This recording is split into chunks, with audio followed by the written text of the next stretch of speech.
সূরা রহমানটা মাঝে মধ্যে রাতের বেলা যখন ঘুমাতে যাবেন বালিশের পাশে ইউটিউব থেকে ছেড়ে জাস্ট আমার কথাটা আর 2টা মিনিট শুনে দেখেন, দেখবেন এই কান দিয়ে আপনি অনেক কিছুই শুনেছেন, ইউটিউব ফেসবুকের মাধ্যমে অনেক আওয়াজই আপনার কানের মধ্যে এসেছে, কিন্তু যখন সূরা রহমানের তেলাওয়াতের আওয়াজটা আপনার কানে যাবে আপনি একটু রিয়েলাইজ করলে দেখবেন এই আওয়াজটা শুধু কান পর্যন্ত থাকবে না, কেমন জানি সেটা আপনার ব্রেনকেও রিল্যাক্স করছে, আপনার অশান্ত মনও কেমন যেন একটু শান্তির বাতাসের ছোঁয়া দিচ্ছে।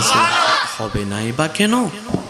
কোরআনটা, কালামটা তো রবের কালাম, সুবহানাল্লাহ। যেখানে রহমত আর রহমত, সওয়াবের কথার বিষয় ভিন্ন, সওয়াবের কথার দিকে যাচ্ছি না। যেই অশান্তিতে আমরা সবাই বসবাস করছি, সূরা রহমানকে একটু শোনার চেষ্টা করবেন, দেখবেন আপনার সবকিছুর মধ্যে কেমন যেন একটা রিল্যাক্সিং ভাব চলে আসবে।